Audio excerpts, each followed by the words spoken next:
Piston का ये simple सा डिजाइन चेंज करके कॉम्प्लिकेटेड कैविटी सा क्यों बनाया गया?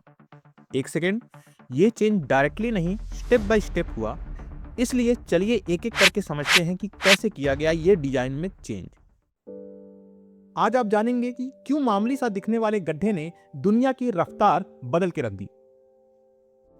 सबसे पहले एंट्री होती है फ्लैट हेड पिस्टन की। ये देखने में बिल्कुल सपाट थे, इन्हें बनाना बेहद ही आसान था और सस्ते भी थे। उस वक्त की सोच सिंपल थी, धमाका होगा, पिस्टन नीचे जाएगा, गाड़ी चलेगी। लेकिन जैसे जैसे इंजन से हम और ज्यादा पावर मांगने लगे, ये डिजाइन फेल होने लगा, क्योंकि सिलेंडर के अंदर फ्यूल और हवा ठीक से मिल ही नहीं पा रही थी। इंजन शोर कर रहा था और पावर वो तो गायब थी। इंजीनियर्स के लिए ये एक सिरदर्द बन गया।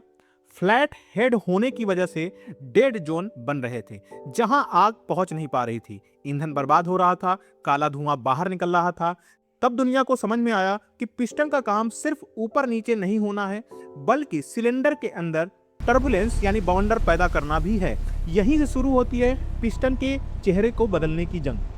अब आया प्रयोगों का दौर। इंजीनियर्स ने पिस्टन के ऊपर एक छत यानी डोम की आकृति बना दी ताकि कंप्रेशन रेशियो बढ़ सके। इसे डोम्ड हेड पिस्टन कहा गया। इसका उपयोग high performance sports car, racing engine और कुछ टू स्ट्रोक इंजन में किया गया। इसके फायदे हैं अत्यधिक उच्च कंप्रेशन रेशियो यानी हाई कंप्रेशन रेशियो। दूसरा, इंजन से अधिकतम पावर आउटपुट निकालता है। लेकिन जहां पे एक और इसके फायदे हैं, वहीं पे दूसरी तरफ इसका नुकसान ये हुआ कि डोम की आकृति होने की वजह से यह इंजन भारी हो गया तथा आग के फैलाव यानी फ्लेम के ट्रेवल में बाधा बनने लगा। फिर आए कॉनकेव हेड या डिश हेड पिस्टन। यह देखने में कटोरे की आकृति यानी गहराई जैसे थे। इनका उपयोग टर्बोचार्ज और सुपरचार्ज इंजन या हाई कंप्रेशन डीजल इंजन में किया जाता था। इनके फायदे ये हुए कि टर्बोचार्ज इंजन में कंप्रेशन को नियंत्रित करता था, इंजन की नॉकिंग रोकने में अत्यधिक प्रभावी होता था। लेकिन एक और इसके जहां फायदे हैं, वहीं पे दूसरी तरफ इसका नुकसान ये था कि ये नेचुरली एस्पिरेटेड यानी बिना टर्बो वाले इंजन में इसका उपयोग करने से पावर कम हो जाती थी। और फिर एंट्री हुई इररेगुलर कैविटी या बॉल टॉप पिस्टन की।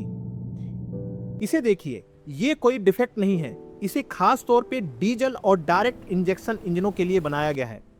इसे कहते हैं द कंबसन चैम्बर पिस्टन। जब पिस्टन ऊपर आता है तो ये हवा को इतनी तेजी से घुमाता है जिससे कि स्वर्ल पैदा होती है। जैसे ही ईंधन गिरता है, वो इस स्वर्ल की वजह से पूरी तरीके से मिक्स होता है, जिससे कि दहन होने में यानी कंबसन होने में आसानी होती है। यानी कम ईंधन, ज्यादा पावर और कम प्रदूषण। ये वो मोमेंट था जब इंजीनियरिंग ने कुदरत के नियमों को अपने मुट्ठी में कर लिया। आज जो आप हाई स्पीड डीजल इंजन देखते हैं और उस डीजल इंजन के बेहतरीन माइलेज का आप मजा लेते हैं, वो इसी इररेगुलर डिजाइन की देन है। ये हमें सिखाता है कि कभी कभी सीधा रास्ता मंजिल तक नहीं ले जाता, थोड़े बदलाव और आउट ऑफ द बॉक्स सोच ही क्रांति लाती है। आपको ये वीडियो कैसा लगा? अगर आप इसी तरीके से आसानी से डीजल इंजन की वर्किंग समझना चाहते हैं तो वीडियो में यहाँ पे क्लिक करें।